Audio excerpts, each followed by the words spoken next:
ಶ್ರೀ ಪರಮಾತ್ಮನೇ ನಮಃ.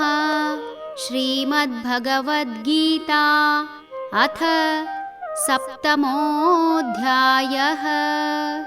ಜ್ಞಾನವಿಜ್ಞಾನಯೋಗಃ. ನ ಮಾಂ ದುಷ್ಕೃತಿನೋ ಮೂಢಾಃ ಪ್ರಪದ್ಯಂತೆ ನರಾಧಮಾಃ. ಮಾಯಯಾ ಪ್ರಹೃತಜ್ಞಾನಾಃ ಆಸುರಂ ಭಾವಮಾಶ್ರಿತಾಃ. ದುಷ್ಕೃತ್ಯವನ್ನೆಸಗುವವರು ಮೂಢರು, ನರಾಧಮರು, ನನ್ನನ್ನು ಶರಣು ಹೊಂದುವುದಿಲ್ಲ. ಮಾಯೆಯಿಂದ ಅಪಹೃತರಾದ ಬುದ್ಧಿಯುಳ್ಳವರಾಗಿ ಆಸುರಿ ವಿಷಯಗಳನ್ನು ಆಶ್ರಯಿಸುತ್ತಾರೆ.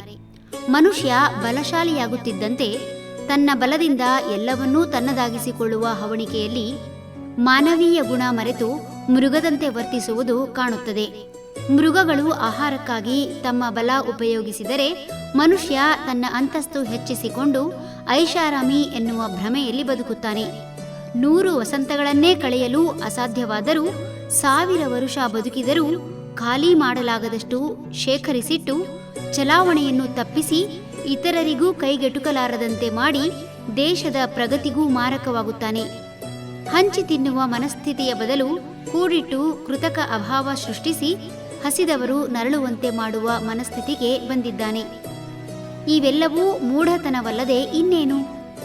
ದ್ವೇಷ ಅಸೂಯೆಯಿಂದ ಪೈಶಾಚಿಕ ಕೆಲಸ ಮಾಡುತ್ತಾ ಅಬಲೆಯರನ್ನು ಮಾನಾಪಹರಣ ಮಾಡಿ ಕೊಲ್ಲಲು ಹೆದರದ ಮನುಷ್ಯ ತಾಮಸಿಕ ಪೇಯಕ್ಕೆ ದಾಸನಾಗಿ ತನ್ನ ಬುದ್ಧಿಯನ್ನು ಹಾಳು ಮಾಡಿಕೊಳ್ಳುತ್ತಾನೆ. ಸರಿಯಾದ ಸಮಯಕ್ಕೆ ಗೃಹಸ್ಥಾಶ್ರಮ ಸೇರಿ ಉತ್ತಮ ಸಂಸ್ಕಾರದಿಂದ ಪ್ರಜೋತ್ಪತ್ತಿ ಮಾಡದೆ, ಸಾಮಾಜಿಕ ಜೀವನ ಸರಿಯಾಗಿ ನಡೆಸಲಾರದೆ, ರಾಕ್ಷಸ ಸ್ವಭಾವದಿಂದ ಭಗವಂತನನ್ನು ಸೇವಿಸದೆ ಸಮಾಜದಿಂದ ದೂರ ಉಳಿಯುತ್ತಾನೆ. ಹರಿ ಓಂ.